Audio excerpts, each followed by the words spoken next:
नाजरीन, आखिरकार वह खुशियों भरा लम्हा आ ही जाता है जिसका सबको इंतजार था। आलिया मां बन जाती है और एक नन्हे से बेटे को जन्म देती है। यह खबर सुनते ही वासे, नौशीन, जनीरा और इकरम सब बेहद खुश हो जाते हैं। नौशीन की आंखों में आंसू होते हैं, मगर यह आंसू खुशी के होते हैं। वह आलिया के पास आकर उसके सर पर हाथ रखती हैं और कहती हैं, बेटा तुमने आज इस घर को मुकम्मल कर दिया है। इसी खुशी के माहौल में नौशीन एक बड़ा फैसला करती हैं। वह आलिया से मोहब्बत भरे अंदाज में कहती हैं, बेटा तुमने हमें इतनी बड़ी खुशी दी है, अब मैं भी एक खुशी तुम्हें देना चाहती हूँ। क्या तुम अपनी बहन फजा का रिश्ता मेरे बेटे इकरम के लिए दोगी? आलिया यह सुनकर फौरन मुस्कुरा देती है और कहती है, आंटी ये तो मेरे लिए फख्र की बात होगी। इकरम और फजा एक दूसरे को पहले से पसंद करते हैं, मैं क्यों उनकी खुशियों के दरमियान आऊं? बल्कि मैं तो चाहती हूं कि मेरी बहन को आप जैसे घर और इकरम जैसे अच्छे इंसान का साथ मिले। वासे भी मुस्कुराते हुए कहते हैं, अम्मी आपने बिल्कुल सही वक्त पर सही फैसला किया। आपको पहले ही अंदाजा था, मगर आज आपने दिल से मान लिया। नौशीन गहरी सांस लेकर कहती हैं, हाँ मुझे गुस्सा था, मैं अपनी जिद में अंधी हो गई थी, मगर आज जब इस घर का वारिस आ गया है तो मेरी हर नाराजगी खत्म हो गई है।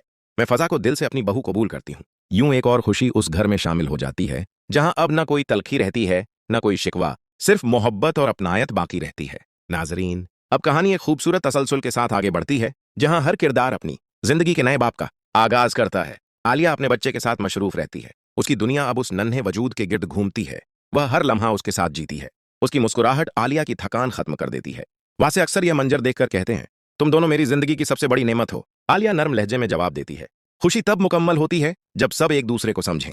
यह जुमला वासे के दिल में उतर जाता है, क्योंकि वह जानते हैं कि उन्होंने माजी में गलतियां की थीं। दूसरी तरफ नौशीन अब मुकम्मल तौर पर बदल चुकी होती हैं। वह फजा को अपनी बेटी की तरह अपनाती है। निकाह की तैयारियां शुरू हो जाती हैं। घर में एक बार फिर रौनक आ जाती है। मेहंदी की खुशबू, कहकहों की आवाजें और खुशियों के रंग हर तरफ फैल जाते हैं।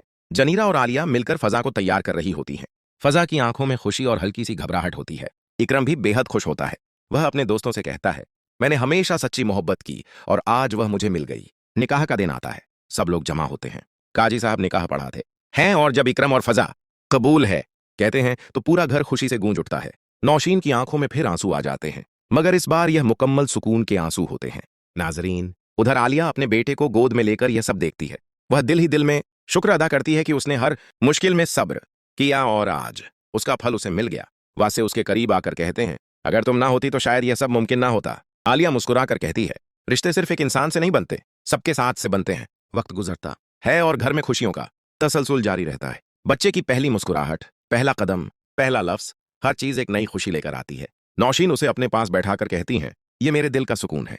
नाजरीन, अगर आप इस चैनल पर नए हैं तो चैनल को जरूर सब्सक्राइब करें। कहानी अब भी अपने इख्तिताम के बाद जिंदगी के खूबसूरत रंग दिखा रही है, क्योंकि असल सुकून तब आता है जब आजमाइशें खत्म हो जाई और रिश्ते संवर जाई। आलिया अब मुकम्मल तौर पर एक माँ की जिम्मेदारियों में ढल चुकी होती है। उसकी सुबह अपने बेटे की मुस्कुराहट से शुरू होती है और रात उसके पास बैठे बैठे गुजरती है। वह कभी थक जाती है, मगर जब बच्चा हंस देता है तो उसकी सारी थकान खत्म हो जाती है। वहां से अब पहले से कहीं ज्यादा संजीदा और जिम्मेदार हो चुके होते हैं। वह दफ्तर के बाद सीधा घर आते हैं और सबसे पहले अपने बेटे को गोद में उठाते हैं।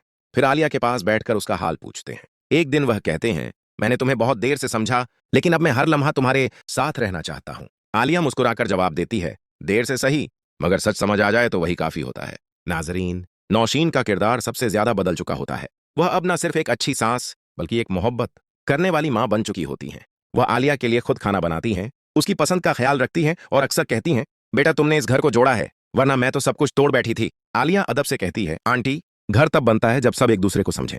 इधर इकरम और फजा अपनी नई जिंदगी में बहुत खुश होते हैं। उनके दरमियान मोहब्बत और एतबार होता है। फजा कभी कभी आलिया के पास आती है और कहती है, आपने हमेशा मेरा साथ दिया, आज मैं बहुत खुश हूं। आलिया उसे गले लगाकर कहती है, तुम्हारी खुशी ही मेरी खुशी है। नाजरीन, घर में अब हर तरफ खुशियां ही खुशियां होती हैं। कभी बच्चे की हंसी गूंजती है, कभी सब मिलकर बैठते हैं और पुरानी बातों को याद करके हंस देते हैं। वही माजी जो कभी दुख देता था अब एक सबक बन चुका होता है। एक दिन का मंजर होता है जब सब लोग सहन में बैठे होते हैं। बच्चे को चलना सिखाया जा रहा होता है। वासे उसका हाथ पकड़कर कहते हैं, आओ बेटा एक कदम उठाओ। बच्चा लड़खड़ाता है, मगर फिर एक छोटा सा कदम उठा लेता है। सब खुश हो जाते हैं। नौशीन की आंखों में आंसू आ जाते हैं। वह कहती हैं, ये मेरे लिए सबसे बड़ी खुशी है। आलिया यह मंजर देखकर दिल में शुक्र अदा करती है कि उसने हर मुश्किल में सब्र किया और आज उसे उसका बेहतरीन सिला मिला। दूसरी तरफ फरीहा की जिंदगी मुकम्मल खामोशी में गुजर रही होती है। वह अब तन्हा रहती है। उसके पास ना कोई रिश्ता होता है, ना कोई सहारा। वह अक्सर अपने की पर पछताती है। एक दिन वह आईने के सामने खड़ी होकर खुद से कहती है, मैंने मोहब्बत के नाम पर सब कुछ बर्बाद कर दिया। उसके आंसू बहते रहते हैं, मगर अब कोई उन्हें पूछने वाला नहीं होता। वह समझ चुकी होती है कि सच्ची मोहब्बत किसी को तकलीफ देकर हासिल नहीं की जा सकती। नाजरीन, वक्त गुजरता है और आलिया का बेटा बड़ा होने लगता है। उसकी बातें सबको हंसा देती हैं। वह कभी अम्मी कहता है, कभी अब्बू, और यह लफ्ज सुनकर आलिया और वास्ते की खुशी की इंतहा नहीं रहती। वैसे एक दिन अपने बेटे को